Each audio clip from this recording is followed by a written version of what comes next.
falando de uma pesquisa recente do Instituto IPEC, que mostrou o seguinte: 6 de cada 10 jovens do país preferem não comentar nada de política nas redes sociais por medo de serem cancelados. E esse fenômeno está sendo apelidado, inclusive, de efeito Anitta. É isso mesmo, Paulinha? Gente, eu amei o efeito Anitta. Que nome, e por que é o efeito Anitta? Aquelas lives lá, Paulinha? Exatamente. Mas a Anitta não é cagona, ela vai pra Calma, cima. mas Não, a mas Anitta... depois de Mas ela tempo, foi né? criticada. Peraí, vamos deixar. Foi Qual falar é a de explicação, política. Paulinha? Eu ia explicar, mas, né, começou uma balbúrdia aqui. Então, porque, gente, vocês lembram, a Anitta, ela procurava não falar muito, ela não participou Sim. lá da hashtag ele não, e aí rolava uma cobrança, tipo, silêncio de Anitta é ensurdecedor. E aí, ela fez aquelas lives com a Gabriela Prioli, exatamente para falar de política e tal. E depois passou a falar, como a Adriles disse, não tem mais medo, é bocuda, tá falando sempre, mexendo com o presidente e tal. Mas rola, né, um cancelamento de quem é a favor do presidente, vai lá, cancela a Anitta. Quem acha que a Anitta, lá naquela live, perguntou sobre coisas que eram óbvias da política, então cancelaram a Anitta, porque não sabia de nada. Enfim, rola esse movimento, eles apelidaram de efeito Anitta, mas tem vários dados bem legais nessa pesquisa do Instituto IPEC, que foi feita a pedido da ONG Avaz e da Fundação Tid Setúbal. Então, a ideia era entender esse comportamento dos jovens em relação à política. Aí você fala, puxa, eles não estão falando de política nas redes sociais. Então, eles não estão falando de política, eles não se interessam por política. Não é isso, tá? Eles estão interessados sim, tanto que 82% do grupo com até 18 anos pretende tirar o título de eleitor para votar na próxima eleição. E 27% desse grupo acredita que esse é um momento político preocupante. Então, assim, estão preocupados com esse assunto, sim. O problema é expor essa opinião na Nas internet. redes sociais. Entendi. E aí também essa questão. Quer dizer, na rodinha de bar, muitas vezes pode falar, mas nas redes sociais não quer se Onde expor. esses jovens fora, estão né? falando sobre política. E aí tem até uma percepção de que, por exemplo, na igreja, nas festas, nas reuniões com os amigos. Então, por exemplo, na periferia, uma percepção de que, por exemplo, quem frequenta o baile funk, ali tem o baile funk. Conversa sobre isso, sobre como o baile funk é interpretado pelo Estado. Funk, E aí, esfrega a novinha no entendendo chão, que tem que ter alguém no legislativo que, de alguma forma, defenda aquilo como manifestação cultural. Então, quer dizer, estão discutindo, mas estão discutindo no olho e não na internet. E aí tem outras coisas bem legais nesse estudo. Por exemplo, o que é mais relevante para os jovens? Quais são as coisas que eles mais consideram importantes e que talvez influenciem também ali o voto em 2022. Paulinha, deixa eu só interromper rapidinho, porque está chegando agora o pessoal da rádio, agora 10h44 da manhã. A gente está falando sobre os jovens que evitam falar de política nas redes sociais. Isso. Paulinha Carvalho. Essa pesquisa do IPEC. Então, por exemplo, o que eles levam em consideração? Mais levam. Então, geração de emprego, combate à fome, preservação do meio ambiente. São esses os valores sociais que são considerados mais importantes na atualidade por esses jovens. Então, muito provavelmente, fatores que eles vão olhar em 2022 para tomar a decisão do voto. Aí tem descobertas curiosas. Por exemplo, 69% dos pesquisados consideram que a direita é intolerante e agressiva. 66% pensam o mesmo sobre a esquerda. Tá igual ali, ó. Tá praticamente, curioso. né? 69, 83% acreditam que o debate político nas mídias sociais é agressivo ou intolerante, que é o primeiro dado que a gente trouxe aqui. 80% consideram o debate político como um todo agressivo e intolerante. Então, essa polarização, essa agressividade, de fato, é uma percepção bem clara ali dentro dos jovens. E 58% acreditam que a divisão entre direita e esquerda não faz sentido. É aí que talvez vai entrar a terceira desses via, jovens. o Adriles Jorge. É aí que... E aí, essa pesquisa tem mais um dado que eu vou trazer só para irritar o Adriles também. Porque eles fizeram uma pergunta meio direta, que era a seguinte, se a eleição para presidente da República fosse hoje, tá? A pesquisa aconteceu lá em setembro, tá? E houvesse um segundo turno entre Jair Bolsonaro e outro candidato. Outro candidato, não tem aí, tá? Em quem você votaria? 24% diz que votaria em Jair Bolsonaro. 45% votaria no outro candidato, independentemente de quem fosse. Todos contra você. 10% votaria no outro candidato desde que não fosse o Lula e 17% não votaria em ninguém, em nenhum candidato, votaria branco ou anularia o voto. E a gente tem 4% também aqui que resolveu não opinar, com uma média aí de 3 pontos percentuais de erro para mais ou para menos. Agora, Paulinho, o que eu acho curioso nessa pesquisa é que ela comprova aquela máxima de que existe, no Brasil e no mundo também, uma minoria extremamente barulhenta e uma maioria silenciosa, né? Porque às vezes a gente acompanha todas as redes sociais, Twitter, Instagram, Facebook, TikTok, e acha que tudo aquilo, às vezes até no Trend Topics... Então, o jovem hoje está mais no TikTok, né? A gente acha que todo mundo pensa daquela forma, né? Mas existe uma maioria aí que está silenciosa, acompanhando, vendo muita coisa, mas não omite opinião. É basicamente isso que a pesquisa diz, não é? Porque o TikTok, Paulinho, é uma rede social que não entra muito política, porque você não é mais jovem, São mais Adriles. Eu sou jovem de espírito e coração. Como é que é, Amanda? Mas olha eu só, já era velho quando eu era jovem. Eu acho que esse ambiente das redes sociais não afastam só os jovens, não, hein? Porque é um ambiente realmente degradante, desgastante. Você tem que ter muito estômago. Você tem que ter estômago para estar lá todo dia, o Facebook debatendo, expondo a sua opinião. Agora, o que eu acho que vai ser interessante é realmente analisar qual vai ser o candidato esse ano que vai conseguir captar justamente os anseios desses jovens, que uma vez foi o Bolsonaro. Lula, né? O Bolsonaro, ele tinha esse público, a Amanda pode até detalhar melhor, mas acho que o Bolsonaro, ele tinha o apoio desse público mais jovem, do público gamer, sim, senhor. Sim, senhor. E foi o Bolsonaro tinha um trabalho bem feito na internet, nas redes sociais, mas eu acho que o público dele sempre foi turma mais velha. Também acho. Amanda, nunca foi entre os jovens, acho que sempre foi mais velho. Mas não tinha público gamer que era mais ligado ali ao Bolsonaro? Jovem ou é retardado ou é de esquerda. É escola, doutrinando, universidade, doutrinando. É dois Eles estão preocupados. Ou é um retardado TikTok, temas que passam longe do cardápio eleitoral do Bolsonaro. Imagina, combate à fome, desemprego e meio ambiente. Mas todo mundo o Bolsonaro não tem nada para falar nessas áreas. Ele tem, sei lá, para lacrar aos comunistas. Auxílio Brasil, Amanda, combate à fome. Teorias conspiratórias. É o que ele está tentando fazer, né, Adri? Se reabilitar aí com esse Auxílio Brasil, que ele sempre criticou, porque sempre foi um programa assistencialista e, de repente, virou a salvação da pátria. Trancar as pessoas, da lavoura eleitoral para ele. Quer dizer, o que ele precisa fazer é sinalizar. E aí erra quando não vai prestar solidariedade na Bahia. É um cálculo político equivocado, não dá para entender. Agora, me chama a atenção nessa pesquisa, para além de Lula e Bolsonaro, mas como a maioria dos jovens, olha, até dei um print da tela aí quando vocês estavam mostrando, mais de 80% acham o debate político intolerante e agressivo. São adjetivos, qualificações muito ruins, né? Empobrecem o debate, porque a política, antes de tudo, ela tem que ser um meio, um espaço de diálogo, de construção, de uma procura, uma busca por equilíbrio, por um consenso mínimo, ela não pode ser só de dissenso. Então, essa polarização, ela afasta o jovem da política. Isso é ruim para a formação de futuros líderes, para o interesse de jovens da política, para o ingresso de jovens na política. Eu acho que, enfim, é uma pesquisa que tem consequências aí bastante...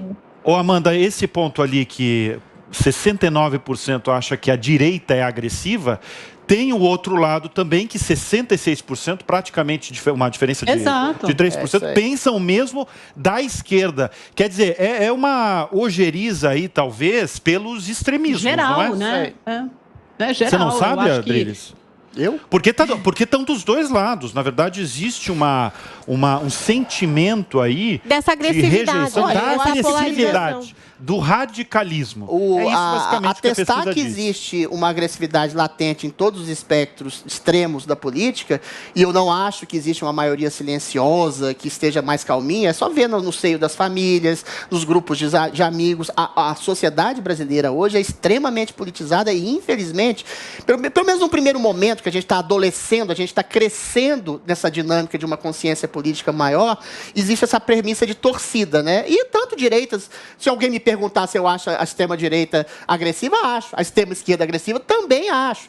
Agora, eu acho que essa pesquisa, eu não dou muito crédito nela, não, porque ela parece ter sido feita nos arredores do PSOL ou da USP. Você lendo a matéria... pesquisa você lendo a matéria... Você lê a matéria do Estadão sobre a pesquisa, é só ativista feminista, é ativista antirracista, pessoa que diz que a polícia mata mais negro do que branco, ou seja, todas essas premissas... Mas eles falaram contra a esquerda também. Da própria esquerda. Eu não vi nenhum declarante falando em princípios liberais, de redução do Estado, de liberalismo, de contra a possibilidade de um corrupto ser eleito presidente da República, não há nada. Ou seja, é uma pesquisa tendenciosa que reflete exatamente um ambiente de adestração sociocultural política em escolas e universidades que tendem a ser exatamente progressistas. Essa pesquisa é o antigo Ibope e ela é feita exatamente para fazer um contraponto a Bolsonaro. Senão, a pesquisa é o seguinte: qualquer candidato contra Bolsonaro. Ou seja, é uma pergunta, é mais uma pesquisa. Em alguma medida, ou em toda medida, já existem candidatos colocados que não foram colocados.